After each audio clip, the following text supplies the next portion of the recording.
Halo semuanya, bertemu lagi dengan aku Eva di channel Meva Films. Kali ini aku akan bahas film science fiction thriller yang berjudul Level 16. Peringatan spoiler, selamat menonton. Film dimulai dengan gadis-gadis yang berada di asrama. Vivian dan Sophia adalah sahabat. Mereka berbicara kalau akan diadopsi pada saat sampai di level 16 nanti. Mereka adalah yatim piatu. Asrama memiliki peraturan yang ketat. Setiap malam ketika lampu biru menyala, mereka harus tidur.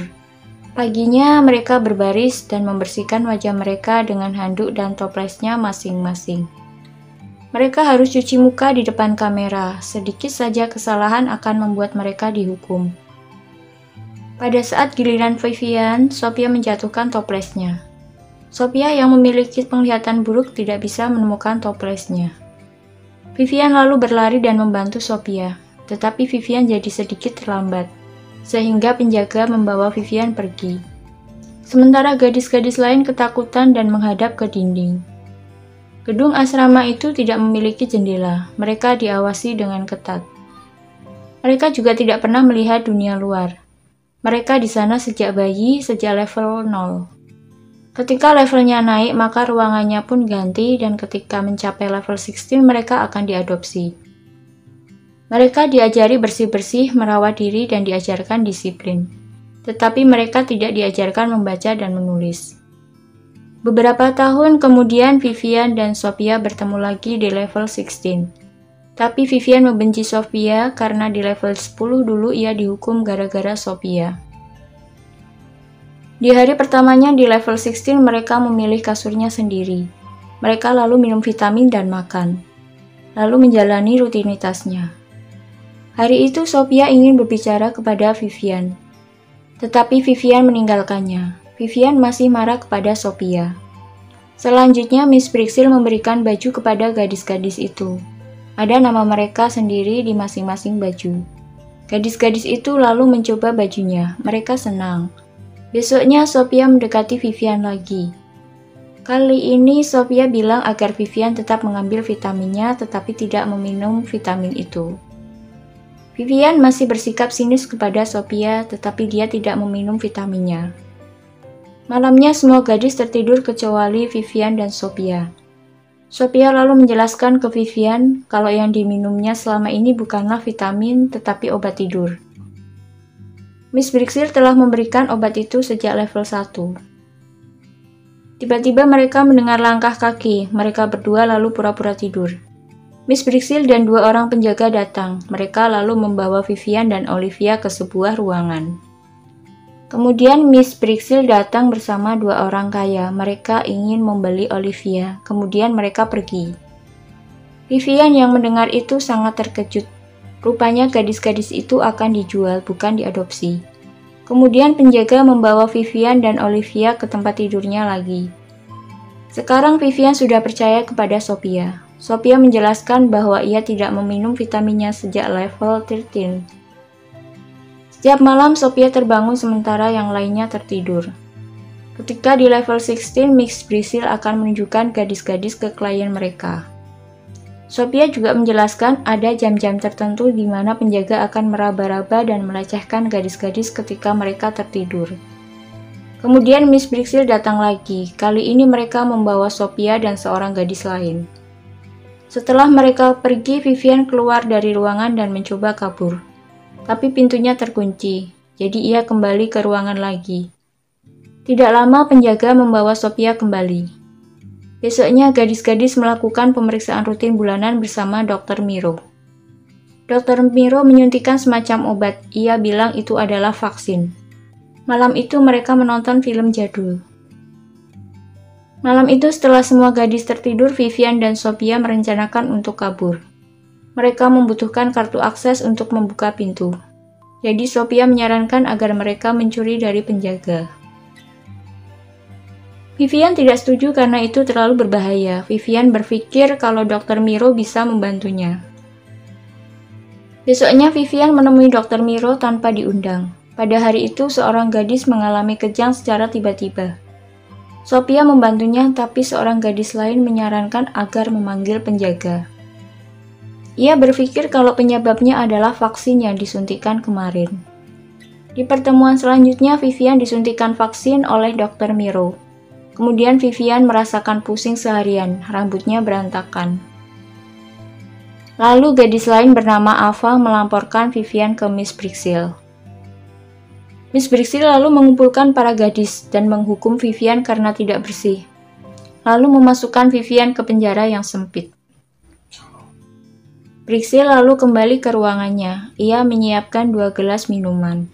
Dari sini kita tahu kalau Miss Brixil dan Dr. Miro adalah sepasang kekasih. Mereka berbicara tentang bosnya yang ingin merestok para gadis. Dr. Miro menjelaskan, tidak perlu membesarkan gadis dari bayi lagi karena bisa menculik gadis-gadis remaja untuk dijadikan stok baru. Tapi Miss Brixil tidak setuju dengan ide tersebut. Malam itu Vivian masih di dalam penjara, sedangkan Sophia membuat tali dari spraynya. Ia berencana untuk menyerang penjaga yang melecehkan gadis-gadis. Kemudian penjaga datang. Ketika penjaga akan menyentuh seorang gadis, Sophia mencekiknya dari belakang. Penjaga itu pun pingsan. Sophia lalu berlari keluar untuk mengeluarkan Vivian dari penjara. Tapi seorang penjaga menyerangnya. Penjaga itu hampir membunuh Sophia. Untungnya Sophia berhasil memukul kepala penjaga itu dengan besi. Ketika Sophia akan membebaskan Vivian, tiba-tiba alarm berbunyi. Sophia lalu kembali ke kamar. Vivian menangis, ia tak ingin ditinggal sendirian. Besoknya Miss Brixil membebaskan Vivian dan mengumpulkan semua gadis. Ia lalu bilang kalau Sophia telah dihukum karena berkhianat. Brixil lalu bertanya siapa yang menyembunyikan kartu yang Sophia curi. Para gadis tidak menjawab. Dr. Miro marah, ia bilang akan menghukum para gadis satu persatu sampai kartunya ditemukan. Ia lalu memerintahkan penjaga untuk membawa Rita dan menghukumnya. Rita menangis, ia bilang tidak tahu apa-apa. Mulai hari itu, peraturan diperketat. Miss Brixil menyuapi vitamin ke para gadis dengan tangannya sendiri. Malam itu Vivian menusuk tangannya sendiri dengan jepit rambut agar terbangun. Ia lalu mencuri kartu yang dicuri Sophia. Ia terkejut ketika menemukan kartu itu di tempat tidurnya sendiri. Vivian lalu berusaha membuka pintu dengan kartu itu tapi tidak bisa. Vivian lalu melepas pintu dengan kartu itu. Vivian lalu pergi ke ruangan Miss Brixil. Brixil berusaha menyuntikkan obat tidur ke Vivian. Tapi Vivian melawan dan berhasil merebut obat tidur lalu menyuntikannya ke Miss Brixil. Vivian lalu turun ke penjara di lantai bawah. Ia menemukan Sophia di sana. Vivian lalu membebaskan Sophia dengan kartu milik Miss Brixil. Tapi tangan Sophia masih terikat. Mereka lalu menemukan ruang operasi dan menggunakan pisau untuk membebaskan tangan Sophia. Di ruangan itu mereka menemukan Rita. Mereka sangat terkejut mengetahui wajah Rita telah dikuliti. Sophia ingin memperingatkan gadis-gadis lain sedangkan Vivian ingin kabur. Kemudian Sophia pergi dan Vivian menunggu di sana. Sophia lalu mengumpulkan para gadis dan mengajak mereka kabur. Sementara itu Vivian mendengar langkah kaki penjaga menuju ke arahnya. Vivian kabur. Ia masuk ke salah satu ruangan dan melihat sebuah TV. Vivian melihat Dr. Miro di TV. Dr. Miro menjelaskan seseorang bisa menjadi muda kembali dengan operasi cangkok kulit wajah dari donor kulit wajah yang masih muda. Vivian menangis menyadari bahwa ia dan para gadis adalah produk dari orang-orang kaya. Ia dan yang lainnya dibesarkan agar kulit wajah mereka diambil ketika dewasa. Sophia berusaha menjelaskan apa yang terjadi, tetapi para gadis tidak mempercayainya. Kemudian Vivian datang membawa Miss Brixil. Ia menunjukkan bekas luka di leher Miss Brixil. Para gadis pun percaya. Mereka lalu mengurung Brixil di penjara sempit dan kabur melarikan diri. Para gadis berhasil sampai di luar gedung, tapi penjaga datang dan mengejar mereka. Salah satu penjaga berhasil menangkap Sophia. Sophia melawan dan mendorong penjaga itu hingga jatuh dan mati. Para gadis lalu berpencar. Vivian dan Sophia kemudian bersembunyi di salah satu rumah yang kosong. Lalu Dr. Miro menghampiri mereka. Ia meminta mereka menyerah dan keluar dari sana. Vivian lalu melukai wajahnya sendiri dan Dr. Miro menjadi sangat marah. Kemudian para penjaga membunuh Dr. Miro karena kegagalannya. Bos mereka telah memerintahkan hal itu. Vivian dan Sophia masih mengunci diri di rumah kosong itu. Esok paginya mereka berdua dibangunkan oleh polisi. Film diakhiri dengan Vivian dan Sophia yang keluar dari gedung dan melihat hujan turun untuk pertama kalinya.